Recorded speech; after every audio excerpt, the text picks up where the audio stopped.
গত ৫ মার্চ ২০২৫ তারিখে জাতীয় নাগরিক পার্টির নেতা জনাব সার্জিস আলমের সাথে বেসরকারি বিশ্ববিদ্যালয়ের সাধারণ শিক্ষার্থীদের মধ্যে একটি অনাকাঙ্ক্ষিত ও অপ্রীতিকর ঘটনা ঘটেছে।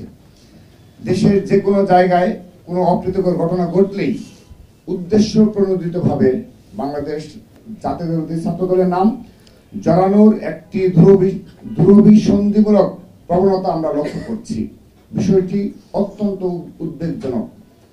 নর্থ সাউথ বিশ্ববিদ্যালয়ে সংঘটিত ঘটনার প্রকৃত বৃত্তান্ত এই যে বুধবার রাত 10টার পরে সার্জিস আলম তার কর্মী সমর্থকদের নিয়ে বসুন্ধরা এলাকার ঘাটপাড় থেকে নর্থ সাউথ বিশ্ববিদ্যালয়ের ৮ নম্বর গেটের দিকে আসেন। এই সময়ে ৮ নম্বর গেটে নর্থ সাউথ বিশ্ববিদ্যালয়ের শিক্ষার্থীরা আড্ডারত ছিলেন। গেটের সামনে সার্জিস আলমের উপস্থিতি দেখে বেসরকারি বিশ্ববিদ্যালয়ের ছাত্ররা সার্জিস আলমকে উদ্দেশ্য করে দাবি সিন্ডিকেট ভেঙে দাও, গুলিয়ে দাও স্লোগান দেয়। উল্লেখ্য, নবগঠিত গণতান্ত্রিক ছাত্র সংসদে বেসরকারি বিশ্ববিদ্যালয়ের শিক্ষার্থীদের যথাযথ মূল্যায়ন না করার অভিযোগে উক্ত ছাত্র সংগঠনটি কতিপয় ক্ষমতাশালী নেতা আত্মপ্রকাশের দিনেই বেসরকারি বিশ্ববিদ্যালয়ের শিক্ষার্থীদের সাথে মধুর ক্যান্টিনে সংঘর্ষে জড়িয়েছে।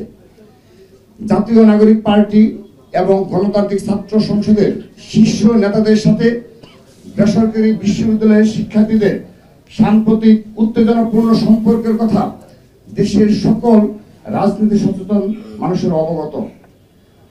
পূর্বের রেশারেশির জের ধরেই নর্থ সাউথ বিশ্ববিদ্যালয়ে সার্জিস আলম বেসরকারি বিশ্ববিদ্যালয়ের শিক্ষার্থীদের বিক্ষোভের মুখে পড়েন। এ সময়ে সার্জিস আলমের সাথে নর্থ সাউথ বিশ্ববিদ্যালয়ের শিক্ষার্থীরা বাক বিতণ্ডায় জড়িয়ে পড়েন। সার্জিস আলমের সাথে নর্থ সাউথ বিশ্ববিদ্যালয়ের শিক্ষার্থীদের বিরুদ্ধে সূত্রপাত নাগরিক পার্টি এবং গণতান্ত্রিক ছাত্র সংসদের মধ্যকার দাবি বনাম প্রাইভেট বিশ্ববিদ্যালয় নিয়ে চলমান অভ্যন্তরীণ কুন্দল থেকে। কিন্তু দুঃখজনকভাবে সার্জিস আলম এই ঘটনাকে রাজনৈতিক রূপ দেওয়ার জন্য ছাত্রদলকে দায়ী করে ফেসবুকে পোস্ট করেন। তার দাবি সম্পূর্ণ ভিত্তিহীন ও কল্পনাপ্রসূত।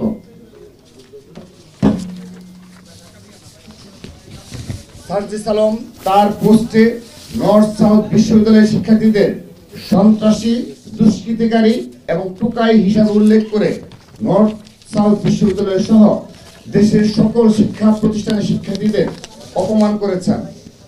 আমরা তার এই উদ্ধতপূর্ণ ও বিদ্বেষমূলক বক্তব্যের তীব্র নিন্দা জানাই। সার্জিস আলমের বক্তব্যে জুলাই আগস্টের গণ অভ্যুত্থানে বেসরকারি বিশ্ববিদ্যালয়ের শিক্ষার্থীদের নজিরবিহীন ত্যাগকে মর্যাদা হানি করা হয়েছে। আমরা তার এই বক্তব্য প্রত্যাহার করার দাবি জানাচ্ছি। উল্লেখ্য, ঘটনাস্থলে বাংলাদেশ জাতীয়তাবাদী ছাত্রদলের কোনো সাংগঠনিক কার্যক্রম ছিল না সেদিন। নর্থ সাউথ বিশ্ববিদ্যালয়ের ছাত্রদলের নেতাকর্মীরাও ঘটনাস্থলে ছিল না। সার্জিস আলমের সাথে ছাত্রদলের কোনো বিরোধ হয়নি। তবে উল্টো সার্জিস আলমের শোডাউনে নিষিদ্ধ ঘোষিত ছাত্রলীগের চিহ্নিত সন্ত্রাসী এবং জুলাই আগস্টের গণহত্যার আসামিদেরকে দেখা গেছে। এভাবে জাতীয় নাগরিক পার্টি ও তাদের ছাত্র সংগঠনে নিষিদ্ধ ছাত্রলীগের পুনর্বাসন নেতাকর্মীদের পুনর্বাসন হচ্ছে। আমরা নিষিদ্ধ সংগঠনের নেতাকর্মীদের পুনর্বাসনের নিন্দা জানাচ্ছি। নর্থ সাউথ বিশ্ববিদ্যালয়ের শিক্ষার্থীদের সাথে সার্জিস আলমের বিরোধের মধ্যে কোন ছাত্র দলের নেতা কর্মীর উপস্থিতি ছিল কিনা আমরা তা পর্যালোচনা করে দেখছি। তথ্য উপত্য সংগ্রহ করার কাজ চলছে।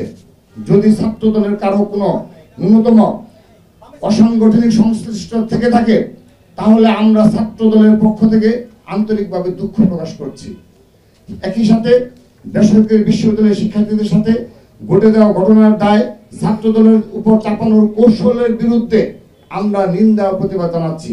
সরাসরি বলছি, বিশেষ করে সার্জিস আলম, হাসনাত আব্দুল্লাহ বলেন কিংবা আরো দু একজন, মাসুদ খন্দকার রয়েছে, মাসুদ, এরা যারা রয়েছে তারা উদ্দেশ্য প্রণোদিত ভাবেই ছোটখাটো ঘটনাতেও আমাদের ছাত্রদলের নাম জড়ায়। তো আপনি বিষয়টি লক্ষ্য করে দেখবেন যে আমরা খুব পজিটিভ পলিটিক্স করছি সবগুলো ক্যাম্পাসে। আপনি ঢাকা বিশ্ববিদ্যালয়ে বলেন, চট্টগ্রাম বিশ্ববিদ্যালয় বলেন, রাজশাহী বিশ্ববিদ্যালয় বলেন, জগন্নাথ বিশ্ববিদ্যালয় বলেন, জাহাঙ্গীরনগর বিশ্ববিদ্যালয় বলেন, ছাত্রদল দ্বারা, ছাত্রদলের কোনো নেতা কর্মীদের দ্বারা কোনো একটি হলে আজকের দিন পর্যন্ত কোনো অপ্রীতিকর ঘটনা ঘটেনি। বরঞ্চ আমাদের সামান্যতম কোনো সাংগঠনিক তৎপরতা যদি আমরা প্রকাশ না করা সত্ত্বেও হলগুলোতে, সেখানে দেখবেন যে তারপরও ব্যক্তিগত কোনো ঘটনা ঘটে থাকলে 7 মাসে 1-2টি ব্যক্তিগত ঘটনা ঘটেছে, তারপর অবশ্যই সেটি তারাও আবার স্বীকার করেছে 1-2 দিন পরে। তো সেই ব্যক্তিগত ঘটনার দায়ও কিন্তু চাপানোর চেষ্টা করা হয়েছে, যদিও সেটি সফল হয়নি। তো আমাদের এই ধরনের পজিটিভ মুভমেন্টের কারণে আমরা সত্যিকার অর্থেই গর্ব করেই বলছি যে প্রতিটি ক্যাম্পাসে আমাদের বিপুল সংখ্যক সাধারণ শিক্ষার্থীদের ছাত্রদলের পতাকা তলে দেখা যাচ্ছে। এবং আমরা যখন কোনো কর্মসূচি ঘোষণা করছি, যেমন ছাত্রলীগের বিচারের দাবিতে এবং তার দূষণদের বিচারের দাবিতে আমরা মার্চ ফর জাস্টিস কর্মসূচি পালন করেছি প্রায় 3 বার সারা বাংলাদেশের প্রতিটি ক্যাম্পাসে। তো সেখানে দেখবেন যে এই মিছিল দীর্ঘ থেকে দীর্ঘতর হচ্ছে, কারণ ছাত্রলীগের বিচারের দাবিতে সবাই আমরা একমত। এবং আমরা বেশ কিছু সামাজিক সাংস্কৃতিক কর্মকাণ্ড পরিচালনা করছি ক্যাম্পাসগুলোতে। আমরা ক্রীড়ার প্রতিযোগিতার আয়োজন করেছি, এখানে তো সাধারণ শিক্ষার্থীরা অংশগ্রহণ করছে। তো আমরা ব্যক্তিগতভাবে বিশ্বাস করি এই ধরনের পজিটিভ ছাত্র রাজনীতি কালচার আমরা চালু করেছি এবং ছাত্রদল একটি গুণগত পরিবর্তনে ছাত্র রাজনীতি ক্যাম্পাসগুলোতে উপহার দিয়ে যাচ্ছে। এই চ্যালেঞ্জকে তাদের সাংগঠনিক দক্ষতার মাধ্যমে মোকাবেলা করতে হবে, অপপ্রচারের মাধ্যমে নয়। সেজন্য আমরা বিনীতভাবে অনুরোধ জানাচ্ছি, আপনারা সাংগঠনিক ভাবে নিজের দলকে সুসংগঠিত করার মাধ্যমেই ছাত্র রাজনীতির গুণগত পরিবর্তন নিয়ে আসবেন।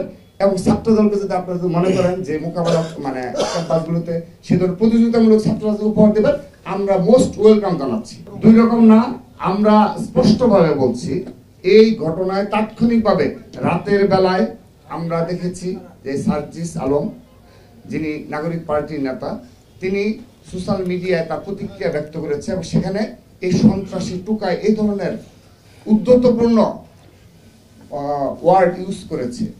আমরা এগুলো নিন্দা জানিয়েছি, কিন্তু আমরা আপনাদের এই আজকে সংবাদের মাধ্যমে স্পষ্ট করেছি আমরা ইতিমধ্যে এই ঘটনা পর্যালোচনার জন্য আমরা তথ্যপত্র সংগ্রহ করছি। এবং শুধু তাই নয়, আপনাদের আশ্বস্ত করছি যে তাহিদ যে ছেলে রয়েছে তাহমিদ, তার সাথেও আমরা কথা বলেছি।